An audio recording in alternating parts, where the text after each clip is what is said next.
الحمد لله نحمده ونستعينه ونؤمن به ونتوكل عليه ونعوذ بالله من شرور أنفسنا ومن سيئات أعمالنا من يهده الله فلا مضل له ومن يضلل فلا هادي له ونشهد أن لا إله إلا الله وأن محمدا عبده ورسوله أرسله بالهدى ودين الحق ليظهره على الدين كله ولو كره المشركون اللهم صل على محمد وعلى آل محمد كما صليت على إبراهيم وعلى آل إبراهيم وبارك على محمد وعلى آل محمد كما باركت على إبراهيم وعلى آل إبراهيم في العالمين إنك حميد مجيد أعوذ بالله من الشيطان الرجيم بسم الله الرحمن الرحيم ومن أظلم ممن منع مساجد الله أن يذكر فيها اسمه وسعى في خرابها أولئك ما كان لهم أن يدخلوها إلا خائفين لهم في الدنيا خزي ولهم في الآخرة عذاب عظيم صدق الله مولانا العلي العظيم.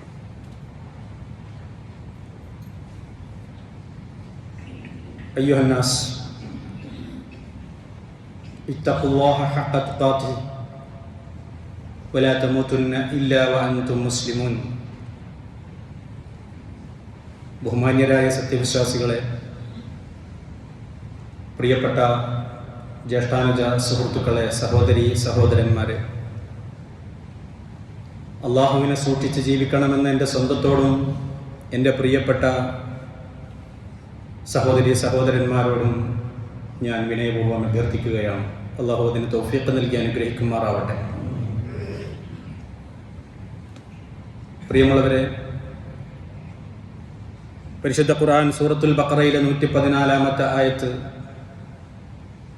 അള്ളാഹു ചോദിക്കുന്നു, വമൻ അദ്ലമു മിമ്മൻ മനഅ മസാജിദല്ലാഹി അൻ യുദ്കറ ഫീഹ ഇസ്മുഹു വസഅ ഫീ ഖറാബിഹാ. അള്ളാഹുവിൻ്റെ ദിക്റുകൾ, സ്മരണകൾ ഉയരുന്നതിനെ തൊട്ട് ജനങ്ങളെ അള്ളാഹുവിൻ്റെ മസ്ജിദിൽ നിന്ന് തടയുകയും ആ പള്ളികളെ ധ്വംസിക്കുകയും ചെയ്യുന്നവരെക്കാൾ വലിയ അക്രമി ആരുണ്ട് എന്നാണ്. ഒമൻ അദ്ലം, ഏറ്റവും വലിയ അക്രമി. അല്ലാലിം എന്നല്ല, അദ്ലം സൂപ്പർലേറ്റീവ് ഡിഗ്രിയാണ്. അഫ്ളലു തഫ്ളീൽ വസ്ൻ, അവനാണ് ഏറ്റവും വലിയ അക്രമി. അള്ളാഹുവിൻ്റെ ഭവനങ്ങളിൽ സത്യവിശ്വാസികൾ ആരാധന നടത്തുന്നത് തടയുകയും അത് തകർത്ത് അതിൻ്റെ സ്ഥാനത്ത് മറ്റു മതസ്ഥരുടെ ആരാധനാലയങ്ങൾ സ്ഥാപിക്കാൻ വേണ്ടി ശ്രമിക്കുകയും ചെയ്യുന്നവരെക്കാൾ ഏറ്റവും വലിയ അക്രമികളാരും. പ്രിയമുള്ള സുഹൃത്തുക്കളെ, നിങ്ങളെല്ലാവരും അറിഞ്ഞു, കഴിഞ്ഞ 24-ാം തീയതി ഞായറാഴ്ച ഈ പരിശുദ്ധ ഖുർആൻ വിശേഷിപ്പിച്ച അക്രമി കൂട്ടങ്ങൾ നൃശംസതയുടെ പര്യായമായി രാജ്യത്തിന്റെ സ്വാസ്ഥ്യം കെടുത്തിക്കൊണ്ടിരിക്കുന്ന വംശഹത്യാവീരന്മാർ, ഒരു സമുദായത്തെ മുഴുവനും വംശീയമായി ഉന്മൂലനം ചെയ്യുക എന്നുള്ള ഹിഡൻ അജണ്ടയുമായി രാജ്യത്ത് 100 വർഷക്കാലമായി പ്രവർത്തിച്ചുകൊണ്ടിരിക്കുന്ന ഫാഷിസ്റ്റ് വിധ്വംസക പ്രസ്ഥാനം, അവരുടെ പുതിയൊരു അജണ്ടയുടെ ഭാഗമായി യുപിയിലെ സംഭാൽ ജില്ലയിലെ ചന്ദൌസി പട്ടണത്തിലെ നൂറ്റാണ്ടുകൾ പഴക്കമുള്ള ഷാഹി മസ്ജിദ്, ആ ഷാഹി മസ്ജിദിലേക്ക് സർവേ നടത്താൻ വേണ്ടി കടന്നു വന്ന ജനങ്ങളോട് അല്ലെങ്കിൽ ഉദ്യോഗസ്ഥന്മാരോട് തങ്ങളുടെ പ്രതിഷേധം, അവിടെയുള്ള മഹാഭൂരിപക്ഷം വരുന്ന 4000-ഓളം വരുന്ന മുസ്ലിമീങ്ങൾ തങ്ങളുടെ പ്രതിഷേധം രേഖപ്പെടുത്തുകയുണ്ടായി. ആ പ്രതിഷേധിച്ചതിൻ്റെ പേരിൽ ന്യായമായ പ്രതിഷേധം മാത്രം നടത്തിയതിൻ്റെ പേരിൽ പോലീസ് ലാത്തിച്ചാർജ് നടത്തുകയും സ്വാഭാവികമായും ഉത്തരേന്ത്യയിൽ മനഃപൂർവ്വമായി ആസൂത്രിതമായി കലാപം സൃഷ്ടിക്കുന്ന സംഘപരിവാർ ശക്തികൾ അവരുടെ ആസൂത്രണമായ ഗൂഢതന്ത്രത്തിൻ്റെ ഫലമായി അവിടെ കല്ലേറ് നടക്കുകയും അതിൻ്റെ മറ പിടിച്ചുകൊണ്ട് യാതൊരു മുൻ നടപടികളുമില്ലാതെ 6 മുസ്ലിമീങ്ങളെ നിഷ്ഠൂരമായി വെടിവെച്ചു കൊല്ലുകയും ചെയ്തു. സംഭവം നമുക്കറിയാം. ഒരു സുപ്രഭാതത്തിൽ നവംബർ 19-ാം തീയതി സംബാൽ സിവിൽ കോടതിയിൽ ഒരു ഹർജി വരികയാണ്. ഷാഹി മസ്ജിദിൽ അവിടെ സർവേ നടത്തണം. ഷാഹി മസ്ജിദ് നിർമ്മിച്ചത് 1529-ലാണ്, ബാബർ ചക്രവർത്തിയുടെ കാലത്ത്. ആ നിർമ്മാണം, അതിൻ്റെ മുമ്പ് അവിടെ ഒരു ക്ഷേത്രം, ഹരിഹര ക്ഷേത്രമുണ്ടായിരുന്നു. ആ ക്ഷേത്രം തകർത്തിട്ടാണ് അവിടെ മസ്ജിദ് ബാബർ ചക്രവർത്തി നിർമ്മിച്ചിട്ടുള്ളത്. അതുകൊണ്ട് അവിടെ സർവേ നടത്തി ഹിന്ദുക്കൾക്ക് ആ മസ്ജിദ് ക്ഷേത്രമായിട്ട് തിരിച്ചു നൽകണം എന്നുള്ള ഒരു ഹർജി സംബാൽ സിവിൽ കോടതിയിൽ വരുന്നു. ഇത്ര വളരെ നമ്മുടെ രാജ്യത്തുള്ള 1991 പ്ലേസ് ഓഫ് വർഷിപ്പ് ആക്ടിന് വളരെ ഘടകവിരുദ്ധമായി ഇങ്ങനൊരു അപ്പീൽ വരുമ്പോൾ അത് സൂക്ഷ്മമായ പരിശോധന നടത്തിയും ചർച്ച നടത്തിയും പള്ളി കമ്മിറ്റിക്ക് കത്തയച്ചും ലെറ്റർ വിട്ടും നോട്ടീസ് നൽകിയും ഒക്കെ ചർച്ചകൾക്ക് ശേഷം വിധി പറയേണ്ട ഒരു കേസ്. പക്ഷേ അപ്പീൽ വരേണ്ട താമസം കൊടുക്കാൻ ചിലർ തീരുമാനിക്കുന്നു, വാങ്ങിക്കുവാനും വിധി പറയുവാനും ഇതാ ഞങ്ങളുണ്ട് ഇവിടെ എന്ന നിലയിൽ എന്തോ ഒരു ഗൂഢാലോചന നടന്നതുപോലെ 19-ാം തീയതി അപ്പീൽ നൽകുന്നു, 19-ാം തീയതി തന്നെ വിധിക്കുന്നു. സർവേ നടത്തുക, പള്ളിയിൽ പോയിട്ട് സർവേ നടത്തുക. നിങ്ങൾ മനസ്സിലാക്കേണ്ട ഒരു സംഗതി പ്രിയമുള്ളവരെ, സർവേ നടത്തുക എന്ന് പറഞ്ഞു കഴിഞ്ഞാൽ ഒരാൾക്ക് ഒരു ആരോപണം ഉന്നയിക്കുക, അത് എൻ്റെ സ്ഥലമാണ്, എൻ്റെ വീടാണ്, അല്ലെങ്കിൽ എൻ്റെ പള്ളിയാണ്, അല്ലെങ്കിൽ എൻ്റെ ക്ഷേത്രമാണ്. അങ്ങനെ അപ്പീൽ നൽകുമ്പോഴേക്ക് കോടതി എന്താ പറയേണ്ടത്? തെളിവ് കൊണ്ടുവരുവാനാണ്. നേരെ മറിച്ച് തെളിവ് കൊണ്ടുവരുന്നതിന് പകരം അപ്പീൽ നൽകുന്നവന് തെളിവ് ഉണ്ടാക്കി കൊടുക്കുന്ന പണിയാണ് കോടതി ചെയ്യുന്നത്. എന്നാൽ പിന്നെ സർവേ നടത്തിയിട്ട് അവിടെ ക്ഷേത്രമുണ്ടായിരുന്നോ എന്നുള്ളതിന് തെളിവ് ശേഖരിച്ച് വരാൻ വേണ്ടിയാണ് കമ്മീഷനോട് ആവശ്യപ്പെടുന്നത്. അങ്ങനെ ആർക്കിയോളജിക്കൽ സർവേ ഓഫ് ഇന്ത്യയുടെ ആളുകൾ ഈ ഉത്തരവ് വേണ്ടി കിട്ടാൻ കാത്തുക്കണമെന്ന് രാത്രി തന്നെ നേരെ പോയിട്ട് സർവേ നടത്തുന്നു. 2 മണിക്കൂർ സർവേ നടത്തിയിട്ട് ഒന്നും കിട്ടുന്നില്ല. പിന്നീട് 24-ാം തീയതി ഞായറാഴ്ച രാവിലെ, അതിൻ്റെ മുമ്പേ സംബാലിൽ ചന്ദൌസിൽ ഭീകരാന്തരീക്ഷം സൃഷ്ടിച്ചു, പോലീസിനെ വിന്യസിച്ചു, മാധ്യമപ്പടയുമായിട്ട് ആർക്കിയോളജിക്കൽ സർവേ ഓഫ് ഇന്ത്യയുടെ ഉദ്യോഗസ്ഥന്മാർ വരികയാണ്. അവർ മാത്രമല്ല കേട്ടോ, ആ വരവിൻ്റെ ഒരു സ്വഭാവം നമ്മൾ മനസ്സിലാക്കണം. അവരെ പിന്നാലെ കുറേ സാമൂഹ്യ ദ്രോഹികൾ ജയ് ശ്രീരാം വിളികളുമായിട്ടാണ് കടന്നു വരുന്നത് ഒരു മുസ്ലിം ഭൂരിപക്ഷ പ്രദേശത്തേക്ക്. ഒരു പള്ളി അങ്കണത്തിലേക്ക് സർവേ നടത്താൻ വേണ്ടി കോടതി ഉത്തരവിട്ടിട്ട് കടന്നു വരുന്നത് ജയ് ശ്രീരാം വിളികളോടുകൂടി പ്രകോപനം ഉണ്ടാക്കുന്ന നിലയിലാണ്. സ്വാഭാവികമായിട്ടും അവിടുത്തെ ജനങ്ങൾ തടിച്ചുകൂടി, അവരതിനെതിരെ പ്രതിഷേധിച്ചു. ഇവിടെ നമ്മുടെ രാജ്യത്തൊരു നിയമമുണ്ട്, നമ്മൾ മനസ്സിലാക്കണം. നമ്മുടെ രാജ്യത്തൊരു നിയമമുണ്ട്, 91 രൂപീകരിച്ച നിയമമാണ്. ആ നിയമം അനുസരിച്ചുകൊണ്ട് നിലവിലുള്ള ഒരു പള്ളി, ക്ഷേത്രം, സിനഗോഗുകൾ, ചർച്ചുകൾ ഇവയ്ക്കെതിരെ ഒന്നും മറുഭാഗം അവകാശവാദം ഉന്നയിക്കാൻ പാടില്ല എന്നുള്ളതാണ്. 1991 പ്ലേസ് ഓഫ് വർഷിപ്പ് ആക്ട് എന്ന് പറയുന്ന ആക്ടിലെ സെക്ഷൻ 4 വളരെ കൃത്യമായി പറയുന്നു, ensure that the religious identity of a place of worship remains the same as it was on August 15, 1947. നിലവിലുള്ള ആരാധനാലയങ്ങൾ, മതപരമായ ആരാധനാലയങ്ങളുടെ ഐഡന്റിറ്റി, അത് ആ ആരാധനാലയങ്ങൾ 1947 August 15-ാം തീയതി ഏത് രീതിയിലാണോ ആ തൽസ്ഥിതി തുടരണം എന്ന് എൻഷുർ ഈ ആക്ട് ഉറപ്പു നൽകുന്നു എന്നുള്ളതാണ്. അപ്പൊ രാജ്യത്ത് 1947 August 15-ാം തീയതി പള്ളിയാണോ അത് പള്ളിയായിട്ട് തുടരണം. അതിൻ്റെ അപ്പുറത്തേക്ക് ക്ഷേത്രമെന്ന അവകാശവാദം ഉന്നയിച്ചു വന്ന കോടതി അപ്പം തന്നെ അത് ഹർജി തള്ളേണ്ടതാണ്, ചവറ്റുകൊട്ടയിലേക്ക് വലിച്ചെറിയേണ്ടതാണ്. മാത്രമല്ല, ഈ നിയമത്തിൽ സെക്ഷൻ 3 വളരെ കൃത്യമായി പറയുന്നുണ്ട്, prevents the conversion of a place of worship whether in full or part from one religion denomination to other. ഇതനുസരിച്ചുകൊണ്ട് ഒരു ആരാധനാലയം ഭാഗികമായോ പൂർണ്ണമായോ മറ്റൊരു മതത്തിൻ്റെ ആരാധനാലയമായിട്ട് കൺവേർട്ട് ചെയ്യുന്നതിനെ പൂർണ്ണമായും പ്രിവെന്റ് ചെയ്യുന്നു, തടയുന്നു, നിരോധിക്കുന്നു. ഇങ്ങനൊക്കെ ഒരു ആക്ട്, ഒരു നിയമം നമ്മുടെ രാജ്യത്തുണ്ടായിരിക്കുകയാണ് ഈ പള്ളിയിൽ സർവേ നടത്തി, അതും നമ്മുടെ പുരാതന വസ്തു സംരക്ഷണ വിഭാഗത്തിൻ്റെ അണ്ടറിലുള്ള ഒരു മസ്ജിദാണിത്. അവിടേക്കാണ് പ്രകോപനമുണ്ടാക്കാൻ വേണ്ടി നൂറ്റാണ്ടുകൾ പഴക്കമുള്ള 1529 മുതൽ ഇന്നിപ്പോൾ അവിടെ ജുമാ നടക്കുന്നുണ്ട്. ആ ജുമാന്റെ സമയത്തോ വളരെ ഭീകരാന്തരീക്ഷം സൃഷ്ടിച്ചിരിക്കുകയാണ് പോലീസ്.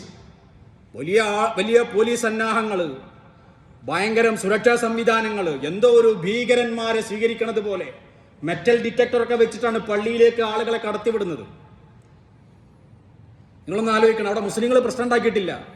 മുസ്ലിങ്ങളെ സ്വത്ത് ആരാധനാലയം, അതും നൂറ്റാണ്ടുകളുടെ പഴക്കമുള്ള ഒരു ആരാധനാലയത്തിലേക്ക് ഇതിനി ഞങ്ങൾക്ക് വേണമെന്ന് പറഞ്ഞിട്ട് ഒരു അക്രമി വിഭാഗം കടന്നു വരികയാണ്. ആ അക്രമി വിഭാഗത്തിനെതിരെ അവിടെയുള്ള മുസ്ലിമീങ്ങൾ അല്പ ഈമാനുള്ളവരായതുകൊണ്ട് ശത്രു വിഭാഗത്തിന്റെ മുന്നിൽ പഞ്ചപുച്ഛമടക്കി വച്ചാനി നിൽക്കാതെ ആർജവത്തോടുകൂടി തങ്ങളുടെ ജനാധിപത്യപരമായ അവകാശങ്ങൾ ഉപയോഗപ്പെടുത്തിക്കൊണ്ട് പ്രതിഷേധിച്ചു എന്നുള്ള ഒറ്റ തെറ്റാണ് അവർ ചെയ്തത്. അതിന്റെ പേരിൽ ഇപ്പോൾ അതിനുശേഷം പള്ളി പ്രസിഡന്റിനെതിരെ കേസെടുത്തു. അവിടെയുള്ള സമാജ്വാദി പാർട്ടിയുടെ ആ മണ്ഡലത്തെ പ്രതിനിധീകരിക്കുന്ന MP-ക്കെതിരെ അടക്കം ഗൂഢാലോചന കേസുകളെടുത്തു. അങ്ങനെ അവിടെയുള്ള ചെറുപ്പക്കാരെ, യുവാക്കളെ വീടുകൾ കയറിയിറങ്ങിക്കൊണ്ട് അറസ്റ്റ് ചെയ്ത് കൊണ്ടുപോയി പീഡിപ്പിച്ചുകൊണ്ടിരിക്കുകയാണ്. ഒരു പ്രദേശത്തെ മുഴുവനും ഭീകര മുദ്ര ചാർത്തിക്കൊണ്ട്. നമുക്കറിയാലോ, നമ്മുടെ കേരളത്തിന്റെ പോലും മലപ്പുറം ജില്ലയെയും ഈരാറ്റുപേട്ട പോലെയുള്ള പ്രദേശങ്ങളെ അടക്കം ഭീകര മുദ്ര ചാർത്താൻ ശ്രമിക്കുന്നത് പോലെ UP-യുടെ യോഗി ആദിത്യനാഥിന്റെ പോലീസ് വളരെ ആസൂത്രിതമായിട്ട് അവിടെ ശ്രമിച്ചുകൊണ്ടിരിക്കണം. ഇവിടെ കോടതിയുടെ കയ്യൊപ്പുണ്ട് ഈ ചോരക്കളിക്ക് എന്ന് നമ്മൾ മനസ്സിലാക്കണം. നമുക്ക് ആകെയുള്ളൊരു പ്രതീക്ഷ കോടതിയിലാണ്. ഭരണകൂടം ഫാസിസ്റ്റ് വൽക്കരിക്കപ്പെട്ടുകൊണ്ടിരിക്കുകയാണ്. പക്ഷേ ഇപ്പോഴും നമ്മളുടെ പ്രതീക്ഷകൾ അസ്തമിക്കുന്നില്ല. അവിടെയാണ് കോടതിയിലെ ചില പൊടുക്കുത്തുകൾ നമ്മൾ കാണുന്നത്. ഒരു മജിസ്ട്രേറ്റ് ഇത്ര കണ്ട് വിവാദപരമായ ഒരു വിഷയത്തിൽ ഇങ്ങനെ ഉത്തരവ് പുറപ്പെടുവിക്കുക എന്ന് പറഞ്ഞാൽ അത് വളരെയധികം ആശങ്കയുണ്ടാക്കുന്നതാണ്. ഈ ആശങ്ക സിവിൽ കോടതികളിലും ജില്ലാ കോടതികളിലും മാത്രമല്ല, സുപ്രീം കോടതികളിൽ വരെയുണ്ട്. ഈ ഒരു പള്ളി മാത്രമല്ല. ഇപ്പോൾ ഇതാ നിങ്ങൾ നോക്കൂ, ഈ കഴിഞ്ഞ ദിവസം ഈ സംബാൽ വിഷയമുണ്ടായ ഉടനെ തന്നെ അജ്മീർ ദർഗാ ഷരീഫ്, അവിടെ ക്ഷേത്രമുണ്ടായിരുന്നു, ശിവക്ഷേത്രമുണ്ടായിരുന്നു, അതുകൊണ്ട് അവിടെ സർവേ നടത്തണമെന്ന് പറഞ്ഞിട്ട് ഒരാൾ ഹർജി നൽകുന്നു. ഈ ഹർജിക്കാരൊക്കെ ഒരേ സ്വഭാവക്കാരാണ് കേട്ടോ, ഒരേ ആളുകളാണ്. സുപ്രീം കോടതിയിൽ ഒരു അഭിഭാഷകനുണ്ട്. അദ്ദേഹത്തിന്റെ പണി ഇതാണ്. സംഘപരിവാറിന്റെ ഫാക്ടറിയിൽ നിന്ന് ഇവർ ഇങ്ങനെ പ്ലാൻ ചെയ്തുകൊണ്ട് ഓരോ പള്ളികൾക്ക് മേലും ഇങ്ങനെ അവകാശവാദങ്ങൾ ഉന്നയിക്കുന്ന ഒരു പണി ഏർപ്പാട് ആസൂത്രിതമാണ്. ഇത് സാധാരണ ഹിന്ദുക്കളുടെ ഒരു വിശ്വാസത്തിന്റെ ആഗ്രഹത്തിന്റെ, അവിടെ ഒരു ദൈവം ഉണ്ടായിരുന്നു, ആ ക്ഷേത്രത്തിൽ നിന്ന് പൂജിക്കണം എന്നുള്ള ആ ഭക്തി കൊണ്ടൊന്നല്ല. ഇത് വിദ്വേഷത്തിന്റെ ഫാക്ടറിയിൽ നിന്ന് ഡിവൈഡ് ആൻഡ് റൂളിന്റെ ഭാഗമായി ഭിന്നിപ്പിച്ച് ഭരിച്ചുകൊണ്ട് എങ്ങനെ ഈ രാജ്യത്ത് അധികാരത്തിലേക്ക് കുറുക്കു വഴികളിലൂടെ കയറാൻ പറ്റും എന്നതിനെ സംബന്ധിച്ച് ചിന്തിച്ചുകൊണ്ടിരിക്കുന്ന വിദ്വേഷത്തിന്റെ വെറുപ്പിന്റെ ആളുകളുടെ പണിയാണിതൊക്കെ. ഇപ്പൊ അജ്മീറിൽ കോടതി ഹർജി കിട്ടിയ ഉടനെ നോട്ടീസ് അയച്ചിട്ടുണ്ട് ആർക്കിയോളജിക്കൽ സർവേ ഓഫ് ഇന്ത്യക്കും കേന്ദ്ര ഗവൺമെന്റിനും അതോടൊപ്പം ദർഗാ കമ്മിറ്റിക്കൊക്കെ. ഇനി അവിടെ സർവേ നടത്തണം. എന്നിട്ട് അവിടെ ക്ഷേത്രം ഉണ്ടെന്ന് ഗ്യാൻവാപി മസ്ജിദിൽ നമുക്കറിയാം വിവാദമായി.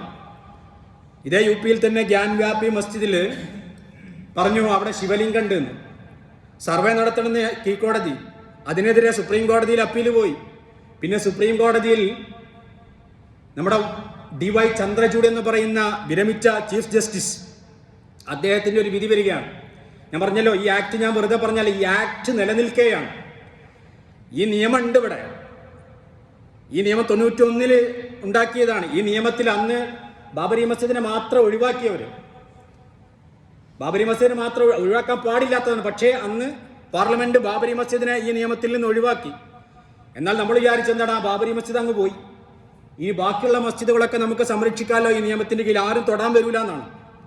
പക്ഷേ നമ്മളൊക്കെ തെറ്റിദ്ധരിക്കപ്പെട്ടുകൊണ്ട്, നമ്മളൊക്കെ വിഡ്ഢികളാക്കപ്പെട്ടുകൊണ്ടിരിക്കുകയാണ്. നിയമങ്ങളൊന്നും ഇവിടെ മുസ്ലിമീങ്ങൾക്ക് ബാധകമല്ല. മുസ്ലിങ്ങൾക്ക് അനുകൂലമായിട്ടുള്ള എന്തെങ്കിലും നിയമം ഉണ്ടെങ്കിൽ അതിന് എന്തെങ്കിലും പഴുതുകൾ വെച്ചിട്ട് കോടതികളൊക്കെ, അല്ലെങ്കിൽ കോടതിയിൽ തങ്ങൾ നിയമിച്ച ചില ആളുകളുണ്ട്. ജാൻവാബി മസ്ജിദിനെ സംബന്ധിച്ചിടത്തോളം ഒരു അപ്പീൽ വന്നു കഴിഞ്ഞാൽ ഈ നിയമത്തിന്റെ അടിസ്ഥാനത്തിൽ ചവറ്റുകൊട്ടയിലേക്ക് ഹർജി വലിച്ചെറിയണമായിരുന്നു മിസ്റ്റർ DY ചന്ദ്രചൂഡ്. അദ്ദേഹം എന്താ ചെയ്തത്? അദ്ദേഹം ആ അപ്പീൽ സ്വീകരിച്ചു എന്ന് മാത്രമല്ല, അവിടെ സർവേ നടത്താൻ വേണ്ടിയുള്ള അനുമതി നൽകുകയാണ്. ഏറ്റവും അപകടകരമായ ഒരു വിധി അദ്ദേഹം വിരമിക്കുന്നതിന് മുമ്പ് അദ്ദേഹം നടത്തി ഏറ്റവും അപകടകരമായ ഒരു വിധി, കീഴ്ക്കോടതികൾക്ക് കീഴ്വഴക്കം ഉണ്ടാക്കി കൊടുക്കുകയാണ് അദ്ദേഹം. അത് പിടിച്ചുകൊണ്ടാണ് താഴെയുള്ള കീഴ്ക്കോടതികൾ മുഴുവൻ എന്നാ ഇനി സുപ്രീം കോടതി പറഞ്ഞിരിക്കണല്ലോ സർവേ അനുവദിച്ചിരിക്കുന്നത്, ഇനി ഞങ്ങൾ എല്ലാ പള്ളികളിലും ഇനി സർവേ, ആ പണി ഇപ്പം നടന്നുകൊണ്ടിരിക്കുകയാണ് നന്നായിട്ട്. അവിടെ സർവേ നടത്തുന്നു, ശിവലിംഗം കണ്ടെത്തുന്നു, ആ ശിവലിംഗം പൂജിക്കാൻ വേണ്ടി കോടതി അനുമതി കൊടുക്കുന്നു. പള്ളിയിലാണ് ഇതൊക്കെ കേട്ടോ. എൻ്റെ പ്രിയപ്പെട്ട സഹോദരന്മാർ മനസ്സിലാക്കണം, നേരത്തെ ഒരു ബാബരി മസ്ജിദ് ഉണ്ടായിരുന്നു, പുതിയ തലമുറക്കൊന്നും അറിയില്ല ബാബരി മസ്ജിദ്. ആ ബാബരി മസ്ജിദിനും ഇതുപോലെ നൂറ്റാണ്ടുകൾ മുസ്ലിമീങ്ങൾ ഭരണം നടത്തിപ്പോന്ന മസ്ജിദാണ്. ആ ബാബരി മസ്ജിദിൽ 1949 ഡിസംബർ 22-ാം തീയതി ഇന്ത്യ രാജ്യത്തിന് സ്വാതന്ത്ര്യം കിട്ടി. ആ സ്വാതന്ത്ര്യത്തിന്റെ പൊലിമ അവസാനിക്കുന്നതിന്റെ മുമ്പ് തന്നെ ഏതാനും ക്ഷുദ്രജീവികൾ വന്നിട്ട് രാമന്റെയും സീതയുടെയും വിഗ്രഹങ്ങൾ പ്രതിഷ്ഠിക്കുകയാണ്. അങ്ങനെ 2 വിഗ്രഹങ്ങൾ പ്രതിഷ്ഠിച്ച് അതിന്റെ പേരിൽ മജിസ്ട്രേറ്റ് ബാബരി മസ്ജിദ് പൂട്ടിയിടുന്നു. പിന്നീട് 92 ഡിസംബർ 6-ാം തീയതി ബാബരി മസ്ജിദ് തകർക്കുന്നത് വരെ അവിടെ ആരാധനയില്ല. 1992 ഡിസംബർ 6-ാം തീയതി ബാബരി മസ്ജിദ് തകർക്കുന്നു. പിന്നീട് 2019 നവംബർ മാസത്തിൽ വിചിത്രമായൊരു വിധിയും പുറപ്പെടുവിക്കുന്നു. ഞാൻ നേരത്തെ പറഞ്ഞ ഈ മാന്യദേഹം ഉണ്ടല്ലോ, DY ചന്ദ്രചൂഡ്, അദ്ദേഹത്തിന്റെ ചീഫ് ജസ്റ്റിസ് ആയിരിക്കെ അദ്ദേഹവും സഹജഡ്ജിമാരും. എന്താ വിധി? നിയമപുസ്തകത്തിൽ നിന്നുള്ള വിധിയല്ല. അദ്ദേഹം തന്നെ ആ വിധിയെ സംബന്ധിച്ച് ഇപ്പോൾ അടുത്ത കാലത്ത് ഒരു പ്രസ്താവന പുറപ്പെടുവിച്ചു. ഞാൻ അത് ദൈവത്തോട് ചോദിച്ചിട്ടാണ് ആ വിധി പ്രഖ്യാപിച്ചത് എന്നാണ്. ഒരു ജഡ്ജി 2 വിഭാഗങ്ങൾ തമ്മിലുള്ള തർക്കത്തിൽ അദ്ദേഹം ദൈവത്തോട് ചോദിച്ചു എന്ന്. ദൈവത്തോടല്ല ചോദിച്ചു, എന്നാൽ പടച്ചോനിൽ നിന്ന് ഇല്ലാമ കിട്ടിയിട്ടാണ് ഇതിന്റെ വിധി ഉണ്ടായതെന്നാണ് ഈ മാന്യദേഹം പറയുന്നത്. ഒരു പുരോഗമന കാലഘട്ടത്തിൽ ഒരു രാജ്യത്തിന്റെ സുപ്രീം കോടതിയിൽ ഇരിക്കുന്ന ഒരു ജഡ്ജി ഇത്ര കണ്ട് ബാലിശമായ, ഇത്ര കണ്ട് അധപ്പതിച്ച ഒരു പ്രസ്താവന പുറപ്പെടുവിക്കുക എന്ന് പറഞ്ഞാൽ, അദ്ദേഹം പറഞ്ഞു ഞാൻ ദൈവത്തോട് ചോദിച്ചിട്ടാണ് വിധി പുറപ്പെടുക. ദൈവത്തോടല്ല അദ്ദേഹം ചോദിച്ചത്, അദ്ദേഹം പിശാചിനോടാണ് ചോദിച്ചത്. പിശാചിനോട് ചോദിച്ചിട്ട് നടത്തിയ വിധിയാണ് അദ്ദേഹം. അള്ളാഹുവിന്റെ ഭവനം എന്ന് മാത്രമല്ല, ഒരു രാജ്യത്ത് നിയമപരമായി മുസ്ലിമീങ്ങൾക്കാണ്, നിയമപുസ്തകം നോക്കി വിധിക്കുകയാണെങ്കിൽ ബാബരി മസ്ജിദ് മുസ്ലിമീങ്ങൾക്ക് അനുകൂലമായിട്ടേ വിധിക്കാൻ പറ്റുള്ളൂ. നമ്മളൊക്കെ അതിന് പ്രതീക്ഷ അർപ്പിച്ചു നിന്നവരാണ്. പക്ഷെ അദ്ദേഹം നിയമപുസ്തകത്തിലേക്ക് നോക്കിയില്ല, അദ്ദേഹം നോക്കിയത് സംഘപരിവാറിന്റെ ദൈവത്തിലേക്കാണ്. ആ ദൈവത്തോടാണ് അദ്ദേഹം ചോദിച്ചത്. ഏത് ദൈവമാണെന്ന് നമുക്കറിയില്ല. ഈ അടുത്ത കാലത്ത് തന്നെ അദ്ദേഹം ഒരു ഹൈന്ദവ ആഘോഷത്തിൽ രാജ്യത്ത് നരേന്ദ്രമോദിയുടെ കൂടെ നിൽക്കുന്ന മറ്റൊരു ഫോട്ടോ ഉണ്ടായിരുന്നു. ഇനി ആ ദൈവത്തോടാണോ ചോദിച്ചത് എന്ന് നമുക്കറിയില്ല. ഏതായാലും പ്രിയമുള്ളവരെ, ഇതിലൊക്കെ നമുക്ക് വലിയൊരു ഗുണപാഠമുണ്ട്. ബാബരി മസ്ജിദിന്റെ കാര്യമാവട്ടെ, ജ്ഞാൻവാപിയുടെ കാര്യമാവട്ടെ, വമൻ അളലമു മിമ്മൻ മനഅ മസാജിദല്ലാഹി അൻ യുദ്കറ ഫീഹാ ഇസ്മുഹു വസഅ ഫീ ഖറാബിഹാ. അക്രമികളാണിവർ. ഈ അക്രമികൾ രാജ്യത്തിന്റെ നിയമങ്ങൾ അവർക്ക് ബാധകമല്ല, അവർ രാജ്യത്തിന്റെ നിയമപുസ്തകങ്ങൾ അവർക്ക് ബാധകമല്ല, അവർക്ക് മനുഷ്യത്വം വിഷയമല്ല. എല്ലാം കാറ്റിൽ പറത്തിക്കൊണ്ടും കുടിച്ചു മൂടിക്കൊണ്ടും തികച്ചും നിയമവിരുദ്ധമായി രക്തമാണ് അവരുടെ താല്പര്യം. അവരാഗ്രഹിക്കുന്നത് അതെയാണ്, ചോര കുടിക്കാൻ വേണ്ടി കാത്തിരിക്കുകയാണ്. ഇവിടെ മുസ്ലിം ഉമ്മത്തിനൊരു ബാധ്യതയുണ്ട്. എന്താണ് ആ ബാധ്യത? നമ്മുടെ മസ്ജിദുകളും പള്ളികളും നഷ്ടപ്പെടുമ്പോൾ നമുക്ക് വേദന ഉണ്ടാവണം. ഏറ്റവും ചുരുങ്ങിയത് ആ വേദനയെങ്കിലും വേണം മനസ്സിൽ. വേദന വേണം. നമുക്കിടയിലേക്ക് ഇങ്ങനെ കൈകൾ നീട്ടിക്കൊണ്ടിരിക്കുകയാണിവർ. അക്രമികൾ കൈകൾ നീട്ടിക്കൊണ്ടിരിക്കുകയാണ്. ഈ സമയത്ത് ഒരു കാര്യം അറിയുക, നമ്മൾക്ക് ചില ദൗർബല്യങ്ങളുണ്ട്. ആ ദൗർബല്യങ്ങളെ നമ്മൾ തിരുത്താൻ തയ്യാറാവണം. അല്ലാഹുവിന്റെ റസൂൽ കരീം സല്ലല്ലാഹു അലൈഹി വസല്ലമ നൂറ്റാണ്ട് 14 മുമ്പ് നമ്മോട് പറഞ്ഞു തന്നതാണത്. യൂഷിക്കുൽ ഉമമു അൻ തദാ അലൈക്കും കമാ തദാ അൽ അകലതു ഇലാ ഖസ്അതിഹാ. ഒരു ഭക്ഷണത്തളികയിലേക്ക് ആ ഭക്ഷണത്തളികയുടെ ചുറ്റും ഇരിക്കുന്ന ആളുകൾ കൈനീട്ടുന്നത് പോലെ എൻ്റെ സമുദായത്തിലേക്ക് അവരെ നശിപ്പിക്കാൻ വേണ്ടി ശത്രുക്കൾ കൈനീട്ടിക്കൊണ്ടിരിക്കും. അപ്പോൾ സ്വഹാബത്ത് ചോദിച്ചു, അവമിൻ ഖല്ലത്തിൻ യൗമഇദിൻ യാ റസൂലല്ലാഹ്, അന്ന് ഞങ്ങൾ വളരെ ചെറിയ സംഖ്യയായിരിക്കുമോ പ്രവാചകരെ?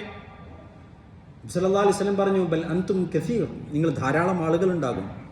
എണ്ണക്കുറവ് കൊണ്ടല്ല നിങ്ങൾക്കെതിരെ ശത്രുക്കൾ കൈനീട്ടുന്നത്.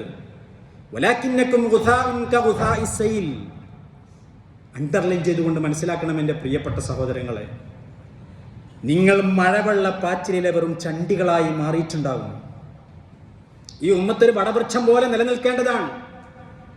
താഴേക്ക് വേരുകളുള്ള, ആകാശത്തേക്ക് ചില്ലകളുള്ള, സമൂഹത്തിന് മുഴുവനും തണലേകേണ്ട, ഭീഷണികൾക്കും വെല്ലുവിളികൾക്കും മുന്നിൽ പതറാതെ ധൈര്യത്തോടുകൂടി നിലകൊള്ളേണ്ട ഒരു ഉമ്മത്ത്. പക്ഷേ മഴവെള്ളപ്പാച്ചിലെ ചണ്ടി പോലെ ഏത് ദിശയിലേക്കാണോ അത് ഒഴുകുന്നത് അതിനനുസരിച്ചുകൊണ്ട് ആ ചണ്ടി ഇങ്ങനെ നീങ്ങിപ്പോകും. അവർക്കൊരു അസ്തിത്വം ഉണ്ടാവില്ല, അവർക്കൊരു ഐഡന്റിറ്റി ഉണ്ടാവില്ല. പിന്നെ നബി സല്ലല്ലാഹു അലൈഹി വസല്ലം ഒന്നുകൂടി പറഞ്ഞു, അള്ളാഹു ശത്രുവിന്റെ മനസ്സിൽ നിന്ന് നിങ്ങളെക്കുറിച്ചുള്ള ഭയം എടുത്തു മാറ്റും. നിങ്ങളുടെ ഹൃദയത്തിൽ അള്ളാഹു വഹ്നിനെ നിക്ഷേപിച്ചു തരികയും ചെയ്യും. സ്വഹാബത്ത് ചോദിച്ചു, മൽ വഹ്നു യാ റസൂലല്ലാഹ്, എന്താണ് ഈ വഹൻ, ദൗർബല്യം എന്താണ്? നബി പറഞ്ഞു, ഹുബ്ബു ദുനിയാ വ കറാഹിയത്തുൽ മൗത്ത്. ദുനിയാവിനോടുള്ള സ്നേഹമാണ്, മരണത്തോടുള്ള വെറുപ്പാണ്. സഹോദര, ഒന്നുകൂടി പറയട്ടെ, എൻ്റെ സ്വന്തത്തോട് ഞാൻ പറയട്ടെ, എന്നെ ഗ്രസിച്ചുകൊണ്ടിരിക്കുന്ന മാരക രോഗത്തെക്കുറിച്ച് ഞാൻ പറയട്ടെ, എൻ്റെ ഉമ്മത്തിനെ ഗ്രസിച്ചുകൊണ്ടിരിക്കുന്ന അതിഭീകരമായ ക്യാൻസറിനെ കുറിച്ച് ഞാൻ പറയട്ടെ. ഹുബ്ബു ദുനിയ, എന്നെയും നിങ്ങളെയും ബാധിച്ചുകൊണ്ടിരിക്കുന്നത് ഈ രോഗമാണ്. അമിതമായ ഭൗതിക പ്രമത്തത, ഭൗതികതയെ പരിലംബനം ചെയ്യുകയാണ് നമ്മൾ. നമുക്ക് ദുനിയാവ് മതി. കറാഹിയത്തുൽ മൗത്ത്, നമുക്ക് മരണത്തോട് വെറുപ്പാണ്, നമുക്ക് മരണത്തോട് പുച്ഛമാണ്. നമ്മൾ അള്ളാഹുവിൻ്റെ മാർഗത്തിൽ മരിക്കുന്നതിനെ സംബന്ധിച്ചും അള്ളാഹുവിലേക്ക് യാത്ര തിരിക്കുന്നതിനെ സംബന്ധിച്ചും പരലോകത്തെക്കുറിച്ചുള്ള ചിന്തയുടെ കാര്യത്തിലും നമ്മൾ വളരെ പിന്നിലാണ്. ഈ 2 മഹാരോഗങ്ങൾ നിങ്ങളെ ബാധിച്ചു കഴിഞ്ഞാൽ അത് വലിയ ദൗർബല്യമാണ്. ശത്രുക്കൾക്ക് നിങ്ങളെക്കുറിച്ചുള്ളൊരു പേടിയുണ്ട്. ആ പേടി പടച്ചവൻ അവരുടെ മനസ്സിൽ നിന്ന് എടുത്തു മാറ്റപ്പെടും. പിന്നെ നിങ്ങൾക്കെതിരെ ശത്രുക്കൾ നാനാ ഭാഗത്തു നിന്നും കൈകൾ നീട്ടിക്കൊണ്ടിരിക്കും. അല്ലാഹു സുബ്ഹാനഹു വ തആല അത്തരം രോഗങ്ങളിൽ നിന്ന് നമ്മെ അല്ലാഹു കാത്തുരക്ഷിക്കുമാറാവട്ടെ.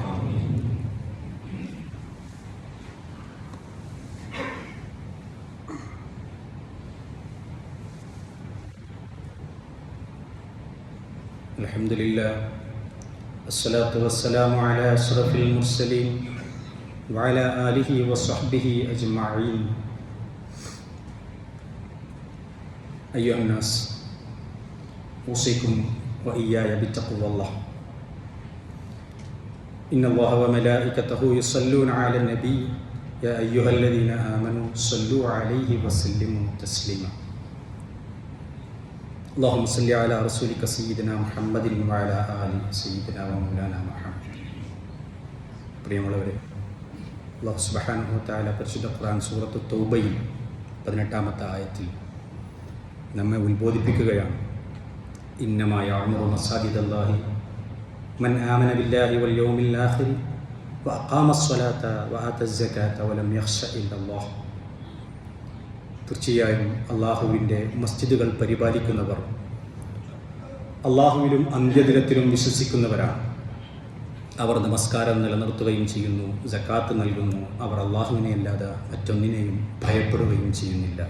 ഫഅസ ഉലൈക അൻ യകൂനു മിനൽ മുഹ്തദീൻ. അവരാണ് സന്മാർഗം പ്രാപിച്ചത്. സഹോദരങ്ങളെ, മസ്ജിദ് പരിപാലിക്കേണ്ടത് അള്ളാഹുവിലും അന്ത്യനാളിലും വിശ്വസിക്കുന്ന, നിസ്കരിക്കുന്ന, സക്കാത്ത് കൊടുക്കുന്ന, അള്ളാഹുവിനെ അല്ലാതെ മറ്റൊന്നിനും ഭയപ്പെടാത്ത യഥാർത്ഥ സത്യവിശ്വാസികളാണ്, യഥാർത്ഥ മുഅ്മിനീങ്ങളാണ്. അള്ളാഹു അത്തരം മുഅ്മിനീങ്ങളിൽ നമ്മൾ ഉൾപ്പെടുത്തി അനുഗ്രഹിക്കുമാറാകട്ടെ. മസ്ജിദുകൾ പരിപാലിക്കുക എന്നതുകൊണ്ടുള്ള ഉദ്ദേശം മുഫസ്സിറുകൾ പറയുന്നത് രണ്ടർത്ഥത്തിലാണ്. ഒന്ന്, പള്ളികൾ പരിപാലിക്കുക, പള്ളികളിൽ വേണ്ടത്ര സൗകര്യങ്ങളൊക്കെ ചെയ്യുക, അതിൻ്റെ ഭരണനിർവഹണം ഒരു ഭാഗത്ത്. എന്നാൽ എല്ലാ മുസ്ലിമീങ്ങളും പള്ളിയുടെ പരിപാലകരായി തീരണം. എല്ലാ മുസ്ലിമീങ്ങളും, പള്ളി കമ്മിറ്റി മാത്രമല്ല. അതെങ്ങനെയാണ് ആ പരിപാലനം? ആ പരിപാലനം മസ്ജിദുമായി ഹൃദയം ബന്ധിക്കുക എന്നുള്ളതാണ്. കാന്തികമായൊരു ശക്തി ഉണ്ടാവണം മസ്ജിദിന്. നാളെ അർശിൻ്റെ തണൽ ലഭിക്കുന്ന വിഭാഗത്തിൽ നബി സല്ലല്ലാഹു അലൈഹി വസല്ലം എണ്ണിയപ്പോൾ അതിൽ എണ്ണപ്പെട്ട ഒരു വിഭാഗമാണ് ഹൃദയം മസ്ജിദുമായി ബന്ധിക്കപ്പെട്ടവർ. ഹൃദയം അള്ളാഹുവിൻ്റെ ഭവനവുമായിട്ട് ബന്ധിക്കപ്പെട്ട് കഴിഞ്ഞാൽ പിന്നെ ആ പള്ളിയിലേക്ക് അവൻ ആകർഷിക്കപ്പെട്ടുകൊണ്ടേയിരിക്കും. 5 വക്ത് നിസ്കാരത്തിന് പള്ളി അവനെ മാടി വിളിക്കുകയാണ്, ഹയ്യാല സ്വലാ ഹയ്യാലൽ ഫലാഹ്. വീട്ടിലിരുന്നാൽ, ജോലിസ്ഥലത്തിരുന്നാൽ അവന് ഇരിപ്പ് കിട്ടൂല, പള്ളിയിലേക്ക് വരും. എൻ്റെ പ്രിയപ്പെട്ട ചെറുപ്പക്കാരെ മനസ്സിലാക്കണം, വിനോദങ്ങളും കളി ഗ്രൗണ്ടുകളും ഒക്കെ നമ്മളെ മാടി വിളിക്കുന്നതിനേക്കാൾ നമ്മളെ മാടി വിളിക്കേണ്ടത് മസ്ജിദുകളാണ്. എൻ്റെ പ്രിയപ്പെട്ട മക്കൾ ഇവിടെ കളിക്കുന്നത് കാണാം, പക്ഷേ ബാങ്ക് വിളിച്ചാൽ നിങ്ങളുടെ ദിശ മാറിയാണ് നിങ്ങൾ പോകുന്നത്. ഈ ഗ്രൗണ്ടിൽ നിന്ന് ഈ പള്ളിയിലേക്കല്ല, നിങ്ങളെ വീട്ടിലേക്കാണ് നിങ്ങൾ പോകുന്നത്. അരുത് സഹോദരങ്ങളെ, ഈ പള്ളി നിങ്ങൾക്ക് വേണ്ടി കളിക്കാൻ സൗകര്യം ഏർപ്പെടുത്തി തരുന്നത് നിങ്ങളെ വെറും കളിക്കുട്ടികളായി വിടാൻ വേണ്ടിയല്ല. നിങ്ങളുടെ വിനോദങ്ങളും എല്ലാം മസ്ജിദുമായി ബന്ധപ്പെട്ട് നിങ്ങളുടെ ഹൃദയം ഈ പള്ളിയുമായിട്ട് ചേരുന്നതിന് വേണ്ടിയാണ്. ഒരു മുഅ്മിനെ സംബന്ധിച്ചിടത്തോളം, അല്ലെങ്കിൽ ഒരു ഉമ്മത്തിനെ സംബന്ധിച്ചിടത്തോളം, ഒരു മഹലിനെ സംബന്ധിച്ചിടത്തോളം ഈ നാട്ടിൻ്റെ ന്യൂക്ലിയസ്, കേന്ദ്ര ബിന്ദുവാണ് പള്ളി. അള്ളാഹുവിൻ്റെ റസൂലിൻ്റെ പള്ളിയിൽ 5 നേരം നിസ്കാരത്തിന് വേണ്ടി 10-15 മിനിറ്റ് മാത്രം തുറക്കല്ല ചെയ്തിട്ടുള്ളത്. എല്ലാ സമയത്തും പള്ളി സജീവമാണ്. എങ്ങനെ ഒഴിവ് സമയമുണ്ടോ പള്ളിയിൽ വന്നിരിക്കുക. നബിയുടെ പള്ളി അന്ന് കോടതിയായിരുന്നു, മധ്യസ്ഥ വഹിക്കുന്ന കേന്ദ്രമായിരുന്നു, വൈജ്ഞാനിക കേന്ദ്രമായിരുന്നു, പ്രശ്നപരിഹാരങ്ങളുടെ കേന്ദ്രമായിരുന്നു, സാമൂഹികമായ ഇടപെടലുകൾ നടത്തിയിരുന്നു, ജനങ്ങൾക്ക് ആശ്വാസമായിരുന്നു, അത്താണിയായിരുന്നു, അവലംബമായിരുന്നു, എല്ലാമായിരുന്നു പള്ളി. ഇന്ന് പള്ളി പൊതുവെ നമസ്കാരത്തിന് വേണ്ടി മാത്രം എന്തോ വല്ലാത്തൊരു ബഹുമാനാണ്. അതിൻ്റെ അപ്പുറത്തേക്കൊന്നും റസൂൽ കരീം സല്ലല്ലാഹു അലൈഹി വസല്ലമയുടെ കാലത്ത് ഒരു പെരുന്നാളിന് ഹദീസിൽ കാണാം, അവിടെ സ്വഹാബക്കൾ അവരുടെ ആയോധന കലകൾ നടത്തിയിരുന്നത് മസ്ജിദിനുള്ളിലായിരുന്നു. നജ്റാനിൽ നിന്ന് ക്രിസ്ത്യാനികൾ വന്നു, പ്രവാചകൻ ചർച്ചയ്ക്കിരുന്നത് മസ്ജിദിൻ്റെ ഉള്ളിലാണ്.